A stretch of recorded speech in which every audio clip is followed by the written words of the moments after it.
On reprend une Chot Shemitah V'Yovel, Perek Aleph, comme on dit, il y a une mitzvah assez, et une obligation de laisser les terres en jachère, ne pas les travailler, et une interdiction de travailler la terre. C'est pas toutes les interdictions qui sont, c'est pas tous les travaux qui sont interdits Minatora. On verra certains Assour Minatora, certains Assour Midirabanan. C'est toujours important de savoir ce qui est Assour Minatora ou Midirabanan, parce que dans ce qui est Assour Midirabanan, on verra que dans certains cas on a permis. Surtout aujourd'hui que Shemitah c'est des Rabbanan qu'on va expliquer. Donc on sera plus facile dans le doute par exemple. En tout cas, c'est important de savoir. Mais ce qui d'abord on veut savoir, c'est le Chazon Ish ramène que dans le Rambam on parle que l'obligation est sur l'homme. C'est-à-dire il y a deux possibilités de comprendre. Il y a une possibilité de comprendre que la terre ne doit pas être travaillée. Ou bien c'est l'interdiction sur l'homme, que l'homme ne doit pas travailler. Là, c'est quoi le nafkamina? C'est quoi la différence? Est-ce que si un non-juif travaille ma terre? Si c'est l'interdiction sur moi-même, comme Shabbat, alors si le non-juif le fait de sa propre initiative, je n'ai aucune obligation de l'en empêcher. Mais si l'obligation est que la terre, elle, doit se reposer, dans ce cas-là, même si je vois un non-juif qui travaille la terre, je vais être obligé de l'en empêcher. Les mains, c'est d'après le Rambam, c'est une obligation sur l'homme. Donc, si on voit des non-juifs travailler, on n'est pas obligé de les en empêcher. Bidera Benan peut-être, mais c'est déjà moins grave. La question se pose en Israël. Ouais, j'ai un terrain, j'ai mon jardin, qui est jardin de tout le bâtiment. Ou bien j'ai même les jardins qui appartiennent à la municipalité. Au fait, ça nous appartient à nous tous, parce que le public appartient à tout le monde. C'est pour ça que c'est plus grave d'ailleurs d'abîmer quelque chose qui est de la municipalité, parce que tu abîmes ce qui est au public. Je vois un arabe qui travaille, je dis des arabes parce qu'en Israël c'est des arabes. Est-ce que je dois l'arrêter ou pas?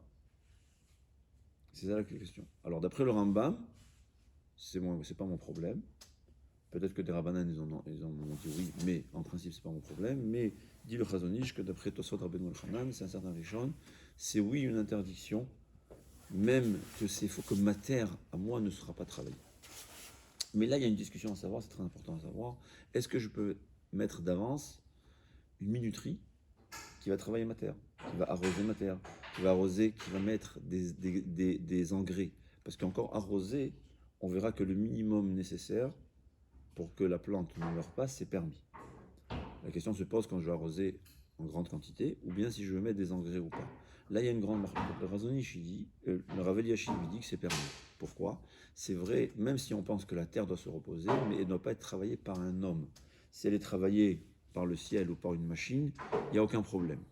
Mais Rav Nissim Karelitz, lui, il interdit, même avec une minuterie, de faire travailler.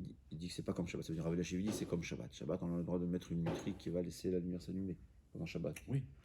Alors dit Rav Eliashiv, pour le travail de la terre pendant l'année, c'est permis aussi. Rav Eliashiv. Il dit parce que même si on pense qu'en Tosfot Rabbeinu Elchanan qu'un non-juif n'a pas le droit de travailler ma terre, mais parce que ça a été travaillé par un homme. Mais si c'est une machine qui travaille tout seul, il n'y a aucun problème. Par contre, Rav Nissim Karelitz, lui, il dit que c'est assourd dans tous les cas. Même laisser sa machine une minuterie, ce sera problématique. À Yerushalayim, en général, on suit Rav Eliashiv. À Bnei Brak, en général, on suit Rav Nissim Karelitz. Donc, à chacun de choisir son Rav, il n'y a aucun problème. Les deux sont vrais. Elouven ou Divrei Elokim Chaim, c'est notre base. Et chacun de choisir son Rav. Évidemment, on ne peut pas jongler et faire des halachot contradictoires, mais on peut suivre son Rav. En tout cas, c'est première halakha à savoir, et on va rappeler ce qu'on a dit dans le cours précédent, que Rav Eliashiv faisait attention d'acheter un morceau de terrain. Il faut savoir, même si on achète 1 cm², même si on loue 1 cm², on a accompli la mitzvah de Shemitah. Il y a une discussion, si c'est un terrain que personne, par exemple un parking, est-ce qu'on accomplit la mitzvah de Shemitah si j'ai une terre qui est un parking? Parce que personne ne va l'utiliser pour la cultiver. Là, c'est une marloquette. Mais en tout cas, un terrain qui est apte à cultiver, c'est sûr qu'il y a une mitzvah. Si on peut le faire même au milieu de l'année. Il y a des organismes en RS qui s'en occupent de ça. C'est une mitzvah, on accomplit cette mitzvah qui était importante. Et comme je dis, 2000 ans, nos ancêtres ont attendu d'accomplir cette mitzvah. On a encore l'occasion de le faire. Elle va qu'on puisse le faire. Ah, la Shemitah, c'est un AC ou un autre AC? On l'a dit, c'est un AC, Veshavta Haaretz. Tu vas reposer ta terre, sur le Shabbat. Et il y a aussi un lave. Sadecha lotizra, karmecha lotizmor. Tu ne sèmeras pas ta terre. Mais ce qu'il faut savoir, c'est qu'il y a seulement 4 interdits min ha-Torah. Le reste, par exemple, arroser, c'est seulement min Rabbanan. Mais on verra ça dans les détails, dans les cours plus tard. Alors, on prend. Maintenant, on va continuer les halachot, Mishnah Berurah, Shulchan Aruch plutôt. On était Siman Aleph. J'ai amené ici le livre. Voilà.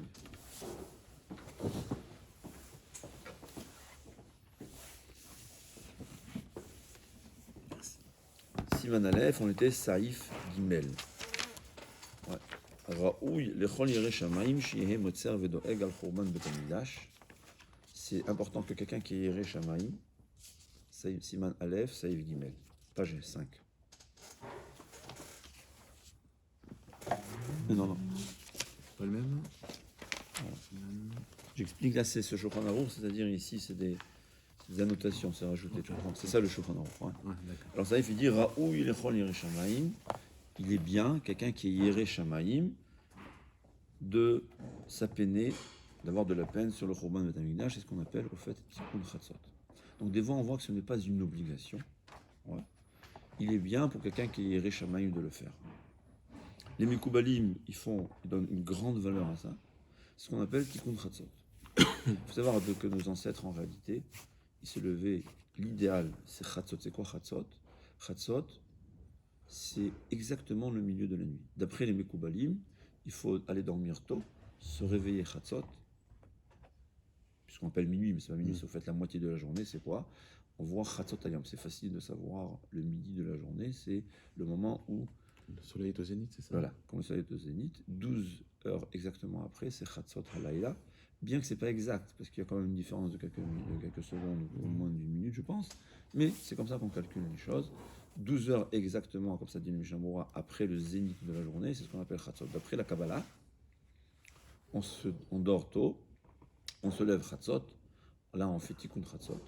Il y a la longueur telle qu'il est, le Harizal a institué un tikkun chatzot qui est assez long. Et ensuite on doit étudier la Torah, surtout la Kabbalah. Il y a un ordre d'études qui est décrit par le Mishnah Berurah. Mais ça c'est les Mekubalim, et il faut savoir dans la Torah ne pas sauter, de ne pas brûler des étapes. Parce que par exemple, il dit que Bitul Torah la nuit, c'est beaucoup plus grave que la journée. Ouais, quelqu'un qui se lève le matin tôt et il n'étudie pas, c'est grave. Donc il faut faire attention. Comme écrit le Mishnah Berurah aussi, faire très attention. Quelqu'un que le manque de sommeil va lui empêcher pendant la journée d'étudier ou de travailler, peu importe. Il doit faire attention à bien dormir. Le Mishnah Berurah le dit. Mais en tout cas, il y a le tikkun chatzot. Là, alors les Mekubalim donnent une grande importance à ça. Aujourd'hui, le Mishnah Berurah, il raconte, il témoigne même qu'on faisait tikkun chatzot en public dans le Beth Midrash. Il faut savoir, le temps de tikkun chatzot, c'est à partir de chatzot. Et là, il y a plusieurs avis, ou bien jusqu'à alot hashachar. Alot hashachar, ça veut dire 72 minutes avant le lever du soleil. Ouais. Le netzachama, peut-être c'est quelque chose qu'on va utiliser plus tard, mais il faut savoir, le netzachama, c'est le moment où le soleil brille. Dès qu'il y a un peu du soleil qui brille sur la terre, ça s'appelle le netzachama. 72 minutes. Il y a 20 façons de calculer. Celui qui a dans son ordinateur, il peut avoir dans l'application combien de possibilités de calculer, mais la vie principale est 72 minutes avant le netzachama, avant que le soleil brille. On considère que c'est alot hashachar, c'est quand la matinée monte, ça veut dire ce qu'on appelle l'aube. C'est à partir du moment où il y a les premières, on va dire là, on voit une première lumière, même avant la Gemara dit qu'il y a, mais une lumière assez importante. Et en réalité, dans la Torah, la journée commence à l'aube. Donc 72 minutes avant le Netzachama, c'est là la journée. Aujourd'hui, c'est 6h50. C'est possible. Maintenant, tu verras, regarde, si tu verras dans ton programme, tu verras, il y a plein de possibilités de calculer. Nous, on a pris la possibilité la plus acceptée, 72 minutes. Il y a qui disent 90 minutes. Il y a plusieurs façons de calculer les choses. En tout cas, dès l'aube, Minat Torah commence la journée. Donc, Tikkun Chatzot, ça doit être la nuit. Donc, il faut le faire avant le Alot HaShachar. Maintenant, il y a beaucoup d'avis. Il y a qui disent qu'il faut attendre pas plus tard qu'une demi-heure avant le Alot HaShachar. Il y a qui disent avant le dernier tiers de la nuit. Mais Meikar Adin, il faut savoir que c'est jusqu'à le lever du soleil. On peut faire encore Tikkun Chatzot. les Mekoubalim donnent une grande importance, et apparemment dans le temps, on peut dire que tout le monde le faisait. Aujourd'hui, on ne voit pas beaucoup de gens le faire à part les Mekoubalim. Peut-être parce que les gens ils ont des difficultés à se lever tôt, et on voit il ne faut pas bouleverser sa journée. Peut-être aussi parce que dans le temps réellement on pleurait. Aujourd'hui c'est une lecture et l'homme n'est même pas au courant de ce qu'il lit. Mais deux choses il faut savoir. De temps à autre, c'est bien de faire Tikkun Chatzot dans sa totalité, tel que le Harizal l'a institué. Et quand on le fait de temps à autre, on va oui se souvenir. C'est facile de temps à autre contempler la perte qu'on a du Beth Amikdash. C'est important de le faire. Et il faut savoir aussi que Meikar Adin, Tikkun Chatzot, c'est s'asseoir par terre. Même dans ta tête, penser au fait qu'on manque le Beth Amikdash, le fait qu'on manque cette possibilité de s'approcher tellement d'Akadosh Baruch Hu, sans parler des pertes matérielles qu'on a, parce que pour certains, la perte matérielle, ça les empêche. Ouais, quelqu'un, il peut avoir des problèmes de santé et s'asseoir, pleurer, parce qu'il n'y a pas le Beth Amikdash, que s'il y avait le Beth Amikdash, il aurait pu guérir. C'est aussi valable. Bien que l'essentiel du pleur, c'est qu'on n'a pas cette possibilité d'être proche d'Akadosh Baruch Hu. La Avodat Hashem, on ne peut pas s'imaginer combien de Torah on aurait pu comprendre et étudier s'il y avait le Beth Amikdash. En tout cas, l'essentiel, c'est juste s'asseoir et s'attrister. Si on peut dire un passouk, ou même le Pérec de Al-Naharot Bavel, on a déjà accompli ce qu'on appelle le Ikar Adin, le Tikkun Chatzot. Donc, les Mekoubalim, ceux qui se conduisent d'après la Kabbalah, ils font Tikkun Chatzot dans sa totalité. Dans le monde des Yeshiot, on ne le fait pas tellement, ou bien parce que ça bouleverse la journée, ou bien parce qu'on n'aime pas faire quelque chose qui est machinal, alors que l'essentiel dans le Tikkun Chatzot, c'est vraiment la tristesse. Mais ce qui est sûr que tout le monde peut le faire, c'est de temps à autre, surtout pendant les périodes de Tisha B'Av, faire un véritable Tikkun Chatzot dans sa totalité. Et là, ça sera facile d'être attristé. Et de temps à autre, si on se lève tôt, on s'assoit par terre, sans les chaussures. Ça, là, je m'excuse, il fallait le dire. On enlève les chaussures, on s'assoit par terre, et dire juste un Pérec al Naharot Bavel, pour se souvenir de la destruction du Beth Amikdash. Ici, il ramène même un passouk à dire. Je ne me souviens pas du passouk par cœur. Personnellement, je dis Al Naharot Bavel, parce que je connais par cœur, c'est facile. Mais où j'en suis, j'ai oublié le passouk qu'on peut dire, mais juste un passouk qui rappelle la destruction du Beth Amikdash. Il ramène ici aussi une marloquette entre les Mekoubalim et ceux qui ne sont pas Mekoubalim. Qu'est-ce qui est plus important, le Tikkun Chatzot ou l'étude de la Torah?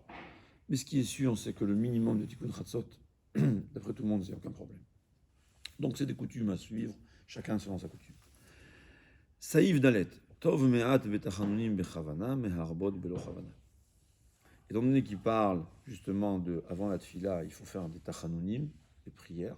Alors il dit toujours, c'est la règle à savoir, il vaut mieux faire un peu bekavana, parce que bekavana correctement, que beaucoup sans kavana. Lire sans comprendre ce que tu dis, ça n'a aucun sens, tu fais la tfila. Alors ça, il faut savoir. Ce qui est obligatoire, et ça c'est très important à savoir, la tfila qui est obligatoire, on la lit de toutes les façons, même si notre tête n'est pas là. C'est vrai que la tfila, plus que les autres mitzvot, tout dépend du cœur. C'est-à-dire une mitzvah, alors on met les tfilines même si on ne sait pas ce qu'on a fait, puisque je fais parce que c'est une mitzvah, c'est énorme, c'est ça la mitzvah.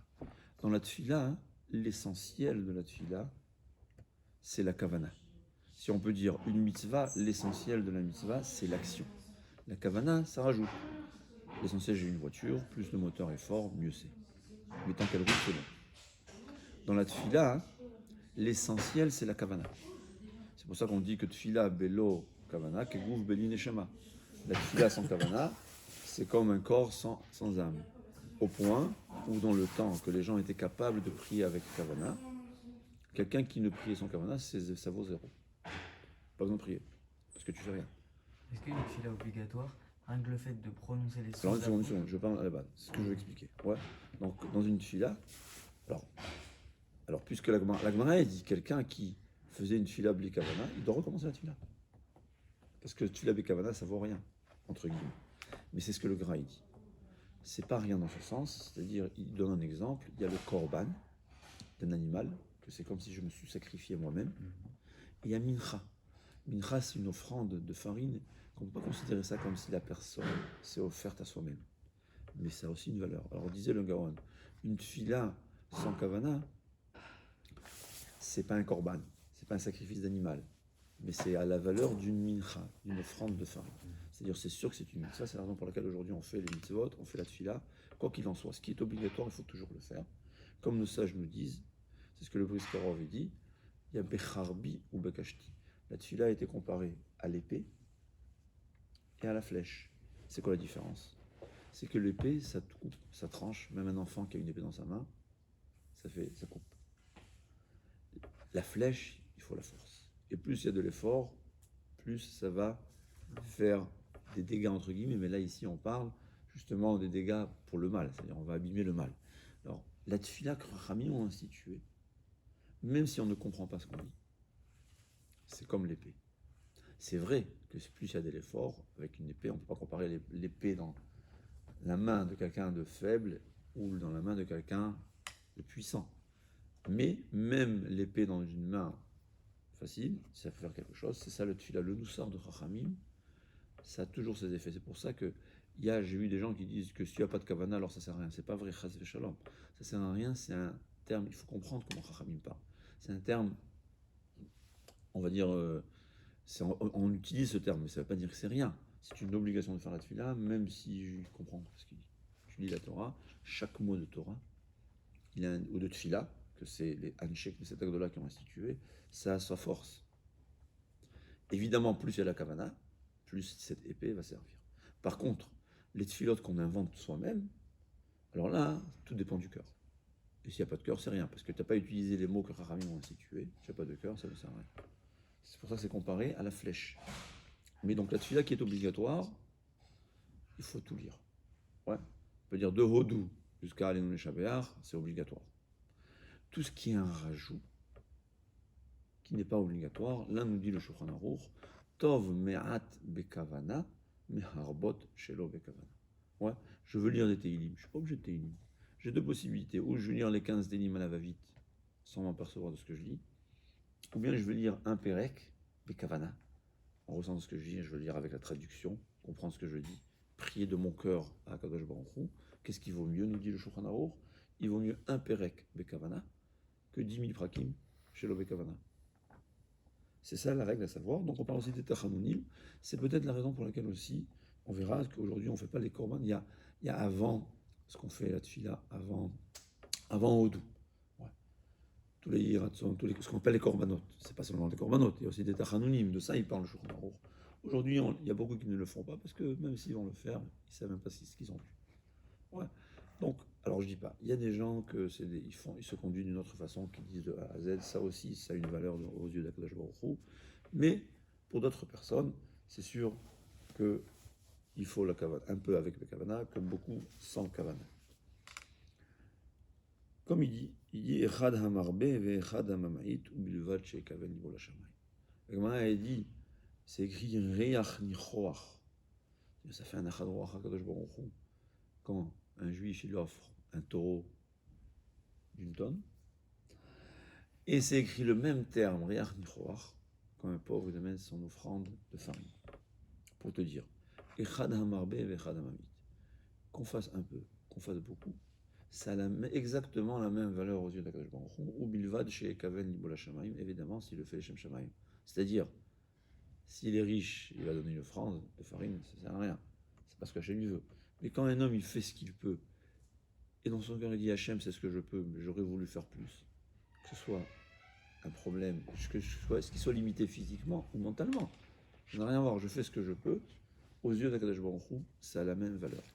Il dit même dans Talmud Torah, il dit le Mishnah Berurah, qu'est-ce que ça veut dire dans Talmud Torah? Je n'ai pas exactement compris. Est-ce qu'il veut dire il vaut mieux étudier une bonne heure que je suis concentré plutôt que de mal dormir et étudier 3 heures? Je pense que c'est ce qu'il veut dire. C'est la même chose. Ouais. Quelqu'un qui travaille, il est fatigué, bien il fait ce qu'il peut. Quand il fait ce qu'il peut aux yeux d'un Kadosh Baruch Hu, c'est comme tout. Il y a l'histoire d'une fois quelqu'un qui est venu chez le Staplein, il lui a dit Rabbi, j'ai aucune raison de vivre. Il dit pourquoi? Il dit l'essentiel, c'est le Ramava. On ne vit pas ici pour manger, ni pour s'amuser. Il dit, mais Rav, je suis tellement fatigué, je travaille tellement dur, j'ai tellement d'enfants, je travaille jour et nuit. À peine si j'ai 1 heure d'études, j'arrive au cours, la moitié je m'endors. Même quand je suis réveillé, à peine si j'arrive à écouter. À comprendre, alors vraiment rien. Très peu. Quelle valeur ça? Stephen lui a dit, tu dois savoir, au ciel, du bist à groïse général, il a dit en yiddish. Tu es un grand général. C'est-à-dire dans l'armée, on compare notre service à Hachem comme une armée. Ouais. Il dit, toi, tu es un général. Parce qu'il dit, Hachem ne voit pas la quantité, il voit l'effort que tu fais. Tu travailles, tu n'as pas le temps, tu as ton heure. Tu viens en Beth Midrash, venir en Beth Midrash, c'est une mitzvah. Ouais. C'est vrai, tu t'endors la majorité du temps. C'est vrai que tu comprends très peu. Mais tu fais l'effort de Mais venir. tu as fait ce que tu peux. Pour Akadosh Baruch Hu, tu es comme celui qui étudie 24 heures. Parce que tout ton temps disponible, tu l'as utilisé pour la Torah. Et peut-être même plus, parce que tu fais. Non, je dis pas plus, parce que quelqu'un qui dit 24 heures, il fait beaucoup d'efforts. Mais on va dire, quelqu'un qui fait 1 heure comme ça, avec effort, ça peut valoir des fois plus que quelqu'un qui fait 3-4 heures sans effort. C'est ce que nous enseigne ici le Shulchan Aruch. Tov me'at bekavana, echad amarbe, ve'echad amimid, ubilvad, shekavel nibo l'ashamaim. Il dit aussi le Mishnah Mora que celui qui étudie la Torah, il vaut mieux étudier la Torah que de lire les trinotes et les bakashot qui sont imprimés dans les sidorim. Quand on a dit c'est ce qui est rajouté avant, c'est pas ce qui est obligatoire à partir de l'autre. Donc c'est Saïf Dalet. Maintenant, par Saïf He, Tov Lomar, c'est bien de lire la Hakeda. C'est ce qu'on fait dans les Korbanot, ouais, la Hakeda. Alors, il dit pourquoi il faut lire la Hakeda chaque jour, ou bien il dit la Hakeda, ou Parashat Haman, la paracha qui nous enseigne ce qui s'est passé avec le man, que les bénis Israël dans le désert avaient le pain qui tombait du ciel, va à Seret Hadiberon. On verra. Le reste, on va ensuite expliquer. Alors là, mais c'est très important à savoir pourquoi on doit lire Parashat Hakeda, comme il dit. C'est pas suffisant de lire. Le but n'est pas de lire. Le but, c'est contempler et remarquer Niflaot Hashem. C'est remarquer en fait la grandeur d'Hachem. Par exemple, la Gemara, elle nous dit que celui qui dit Ashrei Jovetecha 3 fois par jour, c'est sûr qu'il sera en là-bas. Il dit ça n'a pas sens, c'est pas le lire. Alors comme on dit toujours, quand on dit il n'y a rien qui est rien, ça il faut savoir. Comme on a expliqué, c'est toujours l'épée. Ce que Rachamim ils ont dit, un Teilim, tu le lis le Teilim, c'est important. Mais cette grandeur qui nous dit Mouvtar Loshu Bena Olam Haba, c'est seulement quand il va contempler la grandeur d'Hachem, en fait, ça va le changer. Parce que quelqu'un que 3 fois par jour, il contemple la grandeur d'Hachem, tôt ou tard, il va devenir un Tzadik Gamour. C'est ça, en fait, le sens profond des choses. Il dit comme ça, la Hakeda, c'est pour se souvenir Zechut Avot Bechol Yom. Ouais, pour rappeler le mérite de nos ancêtres. Vegam, pour montrer, s'enseigner, regardez combien nos ancêtres ils étaient prêts à mourir pour Hachem. Alors nous, des fois, on devrait être prêt à ne pas manger un peu, quelque chose qui est problématique, ou faire cet effort de venir. Des efforts, c'est-à-dire faire un effort. Quand le Tzara te dit pourquoi tu fais des efforts pour la Torah, tu lui dis voilà, nous on vient de Avraham, Yitzhak et Yaakov, que eux ils étaient prêts à tout faire pour Akadosh Baruch Hu. Donc c'est pour ça, c'est pas seulement lire, comme on a dit. Il n'y a rien qui est rien, mais l'essentiel dans la lecture de la Hakeda, c'est se souvenir de la Messirut Nefesh de nos ancêtres et nous aussi apprendre de la conduite de nos ancêtres. De même, il dit Parashat Haman, c'est quoi? Pour savoir que la Parnassa, ça vient d'Akadosh Baruch Hu. C'est exactement, on aura au centime près ce qu'Akadosh Baruch Hu veut. Qu'on fasse trop d'efforts, qu'on fasse trop peu d'efforts. Il y a une obligation de travailler, on travaille. Le reste, Hachem qui fait. Comme il dit dans la manne, ceux qui travaillaient beaucoup, ceux qui travaillaient peu, ils avaient toujours la même dose. C'est la même chose aujourd'hui. Ouais. Évidemment, combien travailler? S'il faut demander à un rave pour le connaître, il y a des règles générales. Combien on doit travailler? Mais travailler au-delà de tes possibilités, que ce soit tes possibilités physiques ou que ce soit tes possibilités de Torah. Ouais. Un homme, il se dit, il va travailler toute la journée, il n'y a plus le temps pour étudier. Ça ne sert à rien. Bon, alors s'il a un travail qui l'oblige, son travail l'oblige, mais quand il est dans ses mains, il s'imagine qu'en rajoutant encore une heure de travail, il va gagner plus, c'est faux. C'est impossible. C'est ce qui s'est passé dans la manne. Donc, quand on lit la manne La parashat Aman, c'est pas la lecture de la parashat. Les gens, ils croient que la lecture de la parashat Aman, c'est une zgoula, les parnassa. Qu'est-ce que ça veut dire? Ils croient que le man, ça veut dire va gagner au loto. Non. C'est une zgoula, les parnassa, parce que ça va ancrer en toi la émouna en Hachem. Cette croyance en Hachem va faire que Bémet, tu vas travailler le minimum et tu auras ton maximum possible que tu mérites. C'est ça parashat Aman. De même, il part Aseret Adibrot, il dit, c'est pour se souvenir. Pourquoi on le disait, aujourd'hui on ne dit pas ça, on verra, mais on lit Parashat Aseret Adibrot pour se souvenir de Matan Torah. Parce qu'il y a une mitzvah de se souvenir de Matan Torah, c'est là où Akadosh Baruch Hu s'est dévoilé à nous. Et toute notre croyance, toute notre émouna provient de Matan Torah. Matan Torah, tous les bénis d'Israël ont vu de leurs propres yeux la vérité. Comme l'explique le Rambam il dit que notre croyance n'est pas basée parce qu'on a entendu de quelqu'un, c'est parce que nous, notre Neshama, était présente au moment du don de la Torah, on l'a tout vu. En plus, nos ancêtres étaient dans leur totalité là-bas, et ils nous ont transmis de père en fils, donc c'est sûr qu'ils ne vont pas nous mentir. Mais de plus, un juif, il a cette sensation, ce pressentiment de savoir la vérité, parce que notre Neshama y était. Et s'il y a un juif qui a une question de Emouna, c'est parce qu'il fait des avérotes. Et les avérotes, ça met de la boue autour de sa Neshama, qui va lui empêcher de voir la vérité. Ou bien parfois, parce qu'il veut se permettre de faire ce qu'il veut se permettre, alors il dit ouais, c'est faux. Mais en général, il faut savoir, un homme, un juif, au fond, il est croyant. Parce que sa Neshama a vu, a tout vu. C'est ça qu'on lit à Aseret Adibrot pour se souvenir de ça. Et donc, là, il ramène aussi que celui qui lit Parashat Aman, et à chaque fois, il contemple le fait que tout vient d'Hachem, alors il est sûr qu'Hachem lui donnera. Et à part ça, il faut lire Parashat Ola Omincha Ushlamim V'chatat V'Hasham, c'est lire les parashiot des korbanot. Aujourd'hui, je ne vois pas qu'on fait ça tellement. C'est pas ce qui est imprimé. Pourquoi? Parce que c'est écrit que celui qui lit les parashiot de Torah, c'est comme s'il a sacrifié le korban. Ouais. Mais la paracha, c'est-à-dire qu'il faut la lire tous les jours. C'est pas simplement le passage qu'il y a. Quel passage? La Kedat Yitzhak. C'est ça que c'est ce qu'on. C'est le passage qu'on lit le matin dans. Ouais, c'est la Kedat. D'accord, c'est ça. Ce passage-là. Après, on fait une prière, que le Baruch se souvienne de Srutavot, c'est important. Et comme il dit, l'essentiel, c'est aussi contempler. Alors, il y a beaucoup qui. On lit tout, c'est bien aussi. Il faut de tout dans le monde. Ouais. C'est bien qu'il y ait des juifs qui lisent, même sans comprendre. Mais pour ceux qui sont capables de comprendre, il faut savoir que l'essentiel, c'est de savoir ce que tu dis. Et comme il dit, si on peut étudier la Torah à la place, il vaut mieux étudier la Torah à la place, parce que ça donne beaucoup plus. Si on peut faire les deux, tant mieux. Et là, il parle des parachats à korbanot. Et dans la Torah, il y avait des sacrifices. Par exemple, quelqu'un qui avait eu un miracle, il offrait un korban toda. Voilà, c'était un sacrifice d'un animal avec 40 mains. Alors si quelqu'un, il veut offrir un korban, il a eu un miracle, il veut offrir à Kadosh Baruch Hu un korban toda, alors il peut lire parachat toda. La paracha, les mots de la Torah dans lesquels c'est décrit le korban toda. Et c'est comme Neshama par une seule. Nous, Hachem, il a promis que quand on lit la Torah, c'est comme si on avait offert un korban toda. Aujourd'hui, on ne lit pas dans les Sidurim, c'est pas imprimé les parachats de la Torah, mais c'est imprimé Ezeu Mekovan Shazevachim, qui est un pérec au fait qui parle de tous les korbanot. Et apparemment, ça a aussi la valeur comme si on avait sacrifié ce korban.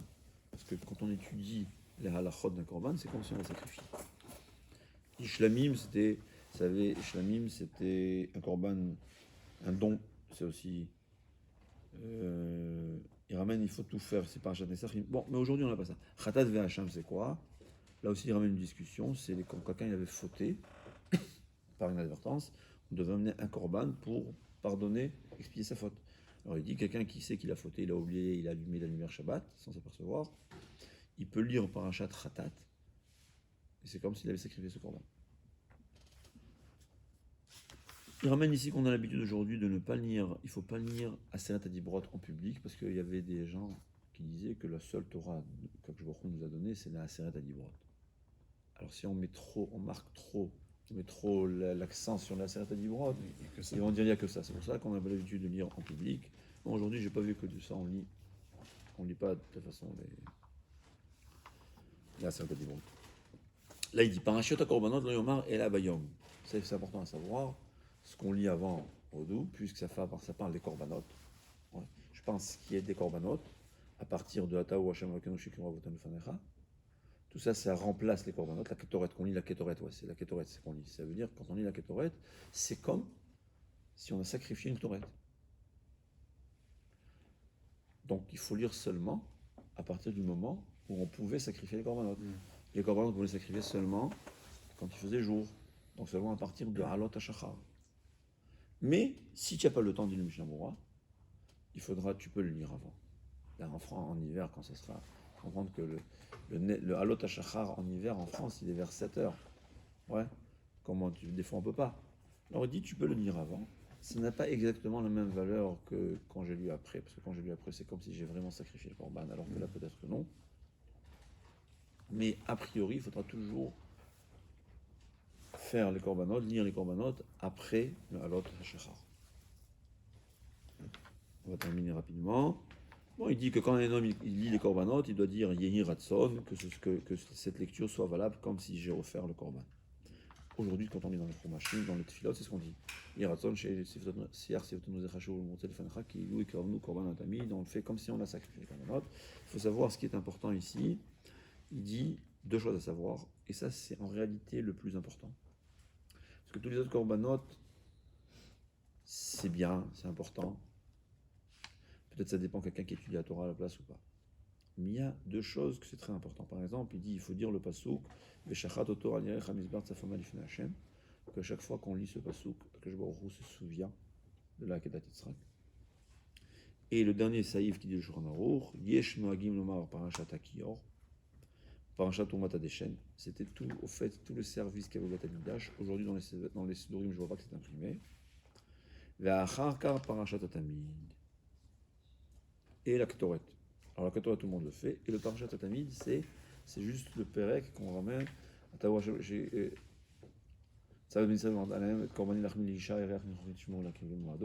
ça, on parle de quoi? On parle des sacrifices qui étaient obligatoires chaque jour. Il y avait Korban à Tamid, c'est-à-dire le Korban tout le temps. Tamid, comment tu vas traduire? Tamid Permanent. Ouais, permanent, voilà. C'était un le matin, un le soir, qui était fait pour expier toutes nos fautes.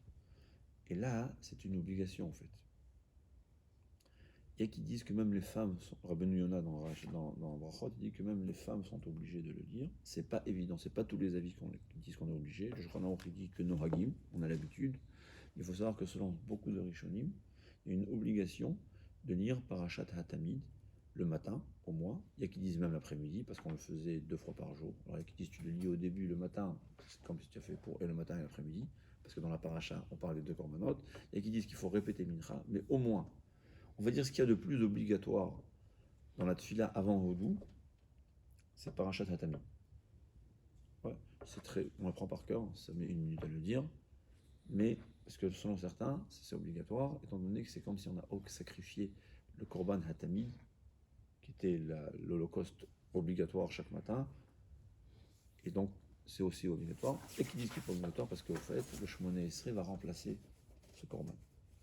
Donc on a conclu Siman Aleph du Shulchan Aruch.